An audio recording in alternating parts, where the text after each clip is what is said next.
Today's story centers on Zhao Ang, born in 1950 in Shenyang to a family of government officials. At 18, answering the nation's call, he volunteered to join the Heilongjiang Production and Construction Corps. The land was harsh and living conditions brutally difficult, but it was also a place that forged character and willpower like few others could. While his peers complained and wallowed in confusion, Ang never uttered a single word of protest. By day, he threw himself into back-breaking labor. By night, he studied by lamplight until the early hours. And sure enough, when the Corps received quotas to nominate worker, peasant, soldier students for university, the leaders immediately thought of him, the young man who was both hardworking and hungry for knowledge. Once he stepped into the university halls, Ang majored in foreign trade. From that point on, the wheels of fate began spinning faster than ever. In 1976, fresh out of college, he was assigned directly to the headquarters of the Bank of China, a position countless others could only dream of, the coveted iron rice bowl that everyone envied. Stepping into this new work environment, Ang thrived like a fish returned to water. Skilled in his duties, diligent in his work ethic, he always held himself to the strictest standards. In that era, a young person with formal, systematic training in finance was a rare commodity, and his superiors recognized his value, continuously creating opportunities for him. Ang didn't disappoint their expectations. He rose quickly from ordinary clerk to deputy section chief, climbing steadily and smoothly step by step. The higher his position climbed, the more his capabilities and talents were confirmed. Within the organization, Ang built an impeccable reputation, earning deep respect from his colleagues. By August 1995, at age 45, Ang officially reached the pinnacle of his career when he was appointed vice president of the Bank of China, holding the keys to the entire headquarters treasury. Just a few months later, he was elected to the board of directors. Back then, becoming a deputy ministerial level official before turning 50 was something very few people could achieve. Yet behind this brilliant career, family matters had always been a quiet burden weighing on Ang's heart. His first marriage had been far from smooth. His ex-wife was a straightforward woman, blunt and direct in her speech, never one to beat around the bush. Meanwhile, Ang's mother was an extremely strong-willed and demanding woman who wanted everything her way. Mother-in-law and daughter-in-law, these two women were like water and fire, fundamentally incompatible from the start. Conflicts accumulated day by day, tensions impossible to resolve. And Ang, known far and wide for his filial devotion, found himself trapped between them, unable to disappoint either side, afraid to defy either woman. In the end, with no other option left, he chose divorce to give everyone peace. After the divorce, Ang moved back in with his elderly mother, and years passed without him developing any new romantic relationships. On the surface, he was a dignified, well-composed man with towering social status, someone everyone respected the moment he walked into a room. But whenever he returned home, the emptiness and coldness of his living space felt strange and suffocating. After all, he still lacked someone to warm his days, someone to lean on after long, exhausting workdays. He kept thinking about it, hoping to find a woman who was gentle and thoughtful, who truly understood him, and most importantly, who could win over his difficult mother and make the old woman happy.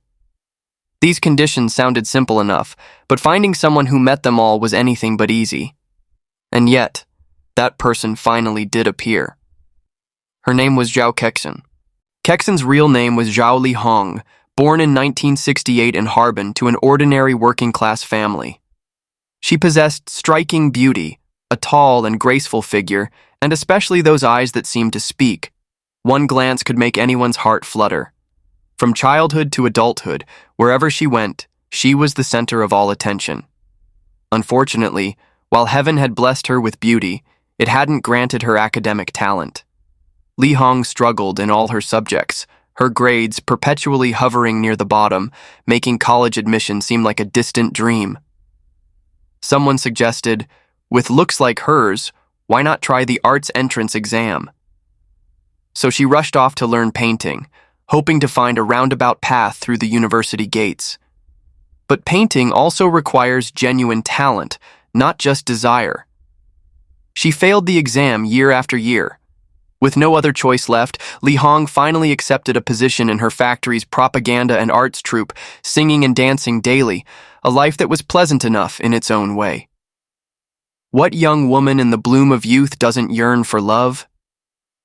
Not long after joining the arts troupe, Li Hong fell deeply for a man in the group.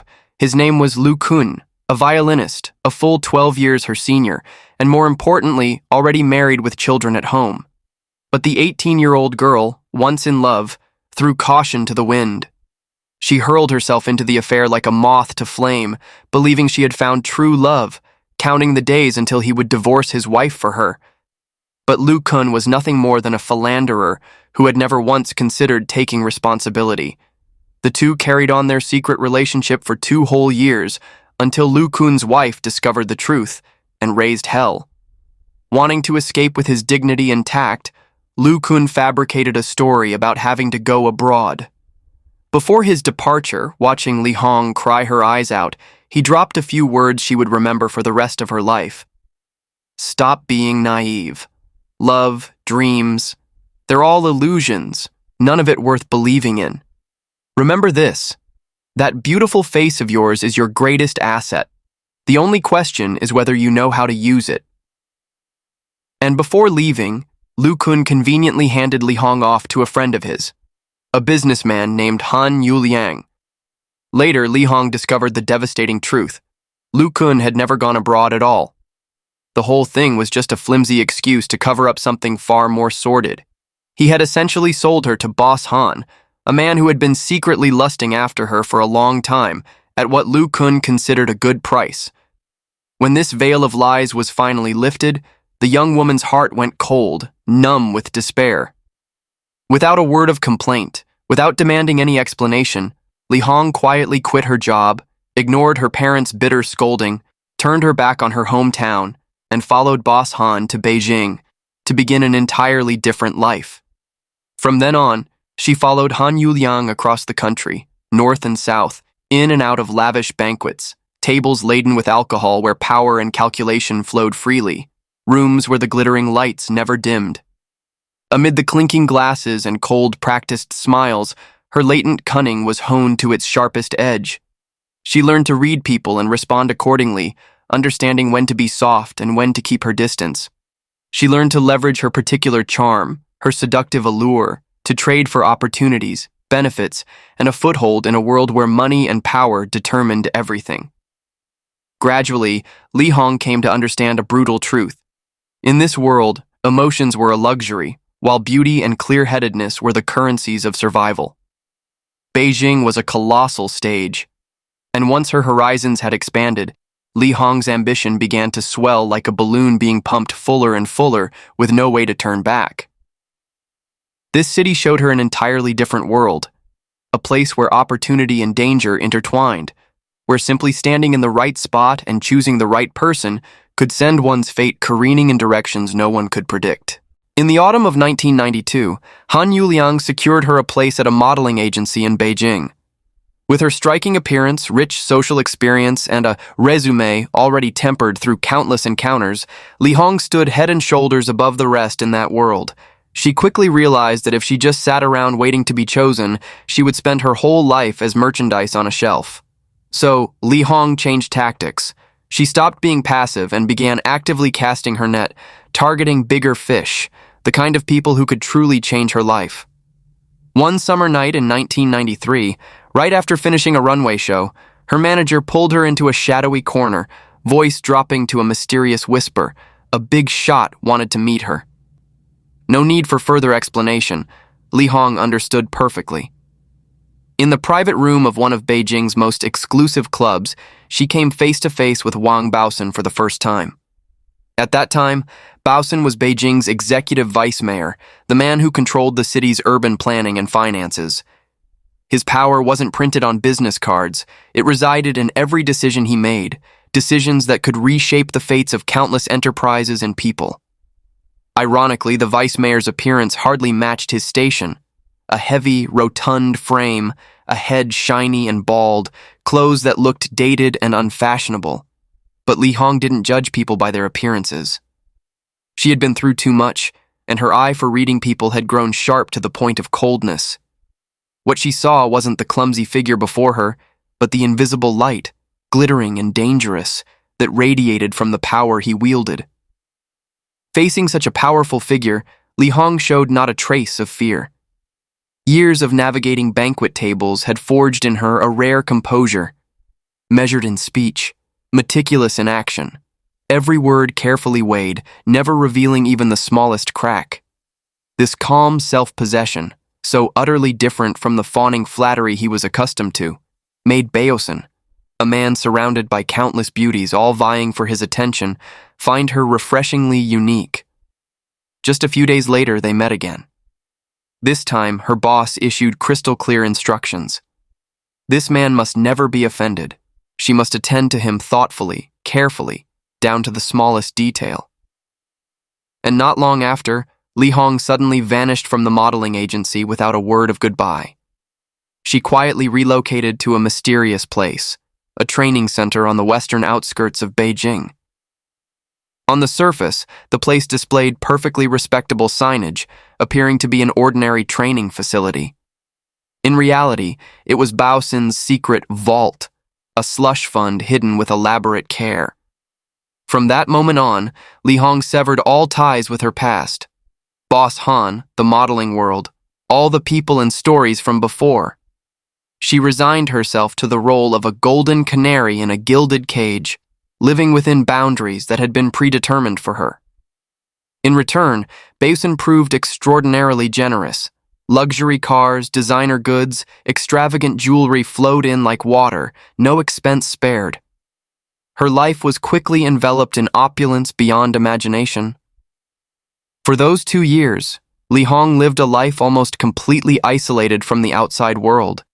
She didn't need to concern herself with current events or worry about making ends meet, yet she was utterly submerged in a sea of money and silk. Occasionally, she would catch glimpses of the documents Baosin signed off on. On those pages, the numbers casually reached into the billions. Each time, a cold but increasingly clear realization stirred within her. In this world, power was money. Time quietly slipped toward early 1995, and the atmosphere around Baosin began to shift noticeably. He became a different man from before, constantly tense, his eyes betraying unease, his voice growing harder and more impatient. His visits to Li Hong grew increasingly sparse, the leisurely indulgence of earlier days nowhere to be found. All these changes, Li Hong observed with perfect clarity. Through instincts honed over many years, she sensed a storm silently gathering, and it was about to strike. Yet whenever Li Hong tried to probe, Baosin's lips remained sealed tight.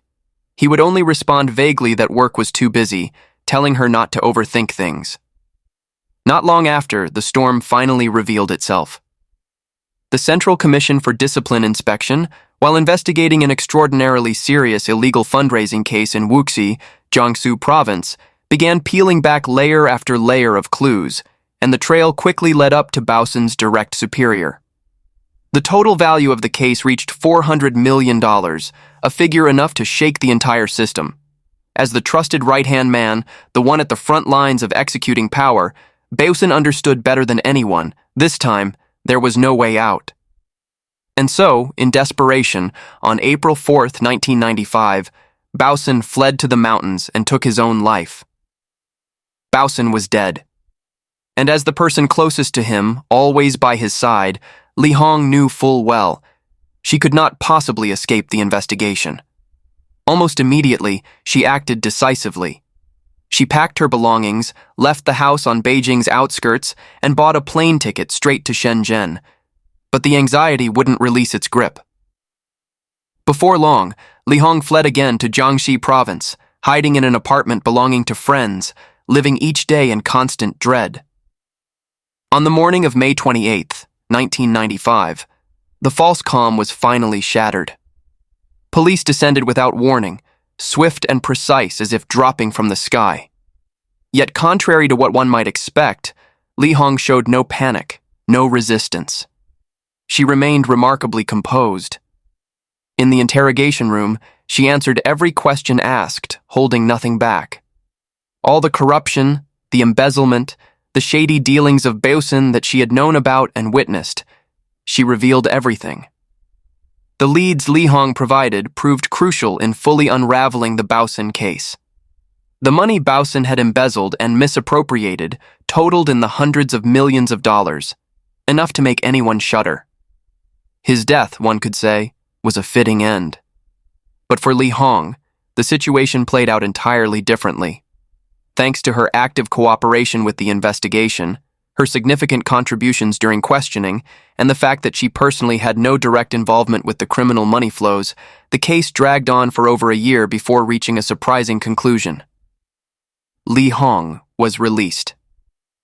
In 1996, at 28 years old, Li Hong walked out from behind prison bars, seemingly back at square one.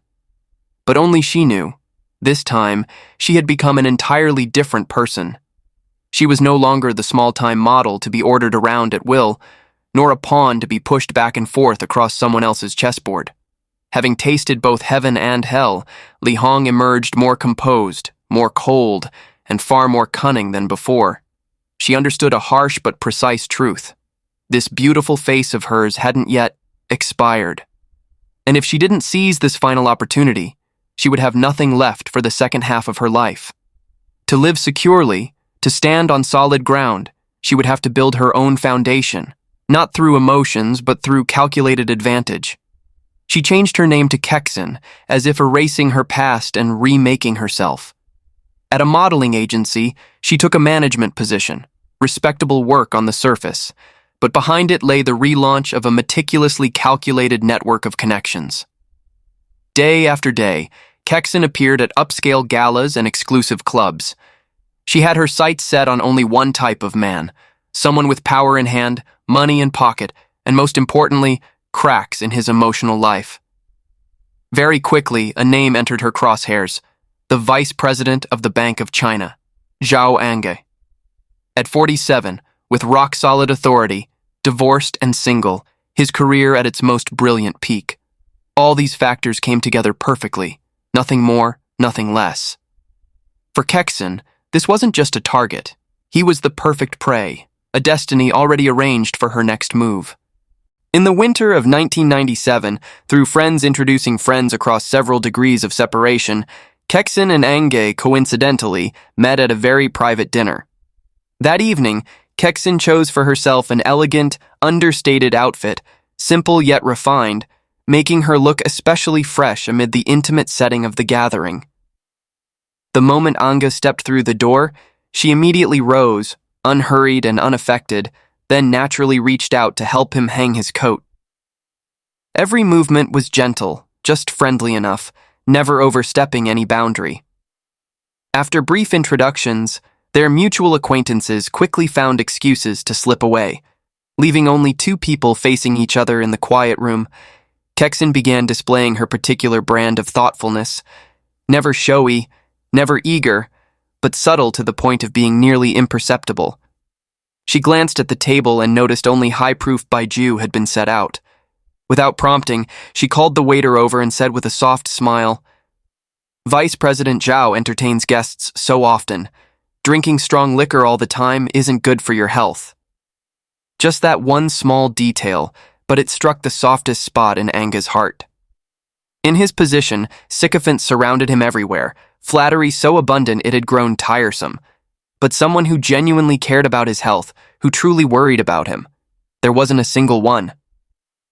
This young woman before him, with her subtle attention and perfectly measured concern, suddenly made him feel a warmth he hadn't experienced in a very long time. Even more remarkably, they discovered they were both from the Northeast. The conversation flowed naturally from there, each exchange bringing them closer, each topic making them feel more connected. The atmosphere in the room gradually became easy and familiar in a way neither could quite explain. By the end of the evening, Vice President Zhao realized tonight's liquor seemed sweeter than ever before. Having spent 2 years as a golden canary in a gilded cage, making a living by catering to powerful men, Kexin understood exactly what men like Ange truly needed. She knew that what they lacked wasn't women, and certainly wasn't beauty. It was the feeling of being understood and cared for in the right way. That's why Kexin never called him during work hours, never bothered him, never caused even the slightest inconvenience that might irritate him.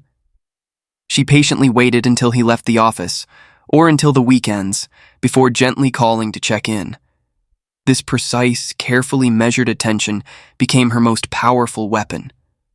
Compared to his cold, distant years of marriage, Kexin's care was 1,000-fold greater. Angie very quickly found himself unable to be apart from her. Not long after, the two began dating more frequently, watching plays together, having dinner, taking walks, and talking for hours. Kexin never once asked for anything. During one of their conversations, Ange confided that his mother was the most important person in his life, and also the biggest obstacle making him hesitate about remarrying. When Kexin heard this, she showed no fear whatsoever. Instead, she took the initiative, suggesting she visit the old woman. Standing before her future mother-in-law, Kexin didn't flatter or try too obviously to win favor. She simply sat quietly beside the elderly woman, speaking gently, patiently, listening to the old stories the woman told over and over again, stories she must have recounted countless times before. Afterward, Kexin personally prepared a home-style meal, simple flavors but warm and comforting. Just that one meal was enough to completely soften the famously difficult woman. The usually stern face broke into a radiant smile, and almost right there at the dinner table, the old mother had already secretly made up her mind. This was the daughter-in-law she wanted. When this final fortress fell, whatever defenses remained in Ange's heart dissolved completely. And it was precisely at this moment that Kexin began to confess her past. She told her story haltingly, with pauses and breaks. How she had been deceived by her first love, how she was taken by Beosin, and how she had even spent a year in prison. In this narrative, she skillfully cast herself as a pitiful woman toyed with by fate, used and trampled by one villain after another. These tearful confessions didn't frighten Ange or send him running. On the contrary, they struck the deepest chord in his psychology, the hero's instinct to rescue a damsel in distress. In his eyes at that moment, a woman like this had truly suffered too much, and he felt it was his duty to protect her, to shield her, to ensure she would never be wronged again. After knowing each other for just 3 months, the two moved in together. Ange quickly lost himself in Kexin's tender embrace, completely letting down his last remaining guard. For Kexin, the large net she had been casting for so long, now was the time to slowly draw it in. But Kexin was never satisfied with merely holding Ange's heart. She understood clearly that the real value of this relationship wasn't in emotions, but in the actual power this man held in his hands. And more importantly, she had more than enough ability to transform that invisible power into cold, hard cash she could touch and take away. In 1998, Kexin casually asked Ange for help for the first time. Her tone was light as a passing breeze as she mentioned that she had a friend in Hong Kong who wanted to invest in a highway project in mainland China. All the paperwork was ready, but it was stuck at the bank loan stage. The friend was anxious to the point of distraction. At that time, Ange was completely lost in the intoxication of love. To him, his lover's words were practically commands. He waved his hand grandly and laughed. "Is that even worth worrying about? One phone call from me and it's done." For a vice president who held approval authority over credit decisions, this really was just a minor matter. A single phone call and every obstacle was cleared. The project was swiftly approved. The Hong Kong businessman didn't transfer money directly. Instead, under the pretext of a housewarming gift, he had delivered to Kexin's newly purchased villa a complete set of lighting fixtures, lavish and magnificent, worth over $250,000. The first battle was a complete victory. Through this move, Kexin had not only tested Ange's reaction, but also gauged just how far his boundaries extended. She saw very clearly the man before her was ready to cross the line, and the power in his hands could absolutely be converted into real money. After 2 years of living together, time flowed into the year 2000. The Bank of China headquarters planned to purchase a batch of residential units for its employees, with the total project value reaching $24 million. As it happened, the entire matter fell squarely within Ang's jurisdiction. The moment the news broke, the real estate world went into a frenzy. Developers swarmed in like cats catching the scent of fish. Among them, one company with the strongest backing quietly approached Ang with a very clear proposition. As long as the Bank of China bought their properties, they would pay him a 1% kickback on the total contract value, approximately $240,000. Facing this sum, Ang couldn't help but be tempted. But after all, he had spent more than half his life navigating the financial system. He knew perfectly well how deep these waters ran, and that one wrong step could mean no way back. So he told Kexin about the matter, wanting to hear her opinion. The moment Kexin heard, her eyes flashed bright, an almost instinctive reflex upon spotting opportunity. But she immediately reined it in, and on her face appeared an expression of worry even heavier than Ang's. Her voice dropped low. "Darling, this isn't impossible to do. But if we're going to do it, we have to do it cleanly. We can't let a little money like this cause trouble for you." Hearing this, Ang felt a wave of warmth and gratitude wash over him. He thought to himself, this woman doesn't just think of me, she truly understands the situation. Without hesitation, he pressed further. How should they handle it properly? Only then did Kexin slowly reveal the plan she had long been calculating, leading him step by step. You absolutely cannot be directly involved, and you definitely can't use your name to receive the money. We need to find a white glove. Let the money pass through several intermediary layers, muddy the waters. That's the only way it'll be safe. Words became action. Before long, Kexin summoned her biological brother, Zhao Ang, from their hometown to Beijing. She assigned him a very specific task.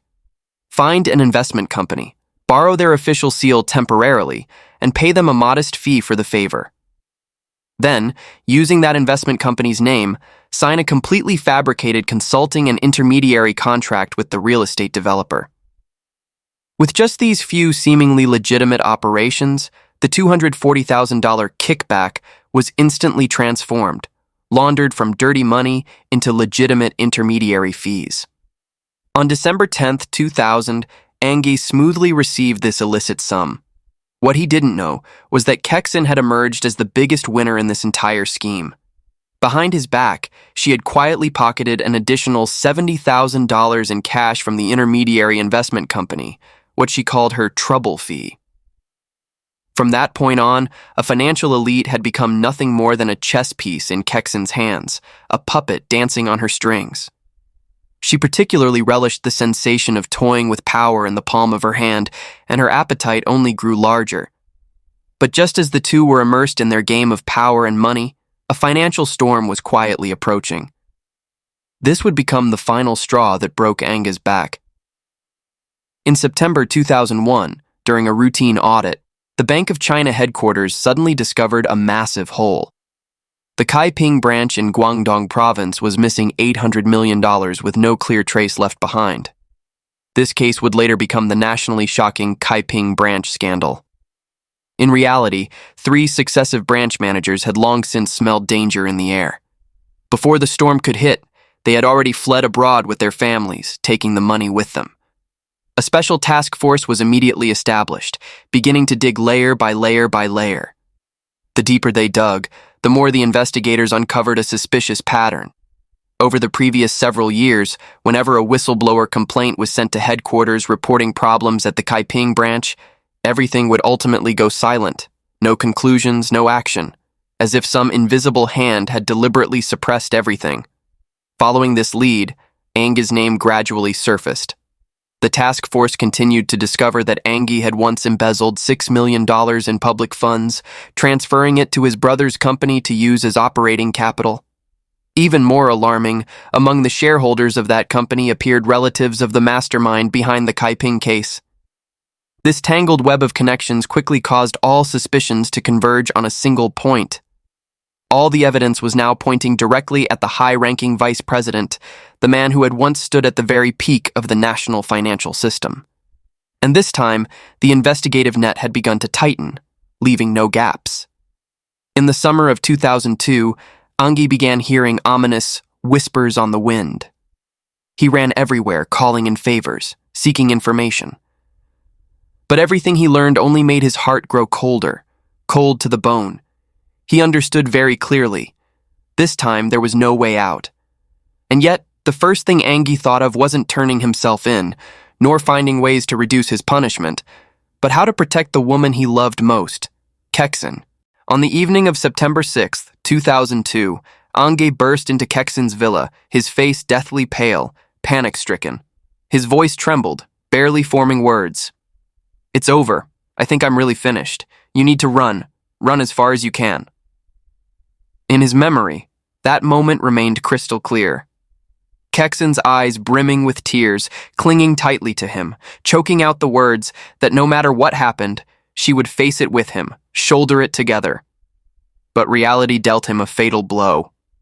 Early the next morning, Kexin had already taken her passport, prepared long in advance, and quietly boarded a plane bound for America. On September 11th, 2002, Angi was formally arrested and detained. For the first 5 days, he gritted his teeth and resisted, maintaining his silence, trying to take all responsibility upon himself. Until he learned the truth. The lover he had wanted to protect at any cost had long since fled with the money, not even willing to wait a single extra day. Angi admitted to shielding criminals in the Kaiping case and receiving dirty money, though he claimed all the money had been handed over to Kexin. He had embezzled $6 million in public funds and received bribes totaling approximately $730,000, in addition to charges of bribery and dereliction of duty. Kexin's brother, Zhao Ang, after receiving Ange's warning, also fled overnight back to his hometown in Harbin. But he was captured just days into hiding. On April 22, 2004, Beijing's First Intermediate People's Court opened proceedings in the case of Zhao Ang. When given the chance to make his final statement before the court, Ang offered almost no defense for himself. He didn't argue, didn't blame his circumstances. He simply used his hoarse voice, ragged from exhaustion and despair, to utter a passage of belated remorse. In those final words, he specifically mentioned Kexin, the woman who had dragged him from the heights of power straight down into the abyss of complete ruin. He admitted that his emotional life had been empty, lonely. It was this loneliness that had made him so easily bewitched by a tenderness that had been staged to perfection. He had mistaken a calculating con artist for true love, handing over his complete trust and even his reason to someone utterly unworthy. In his desire to satisfy Kexin's bottomless greed, he had stepped over the line again and again, committing one crime after another, until there was no turning back, until he plunged straight into the bottomless abyss. The final verdict was pronounced: life imprisonment, all personal assets confiscated. Right there in the courtroom, Ange calmly declared he accepted the sentence and would not appeal. Perhaps in that moment, he understood that all resistance was meaningless and the price for his mistakes had already been sealed. When the heavy gavel of justice came down, the remaining half of Ange's life was officially closed. His career, his reputation, his power, everything he had once possessed, all stopped at that moment. Yet in this story, there remained one other person. Someone who had never stood in the dock, never bowed her head in confession, the one who had directed this entire tragedy, Li Hong, also known as Kexin. In complete contrast to Ange, she emerged as the biggest winner in this entire game. To this very day, Li Hong remains hidden abroad, living a leisurely, luxurious life, as if everything that happened were merely an old chapter that had closed long ago. Her life, when you get right down to it, reads like a textbook case of the professional mistress, using beauty and understanding to manipulate those in power, never directly touching the dirty money herself, yet being the one who profits most when everything collapses. One person will sit in prison for the rest of his life. One person lives carefree beyond the reach of the law, and that is the cruelest irony of this story. What are your thoughts on this case? Share in the comments below. Thank you for watching, and see you in the next video.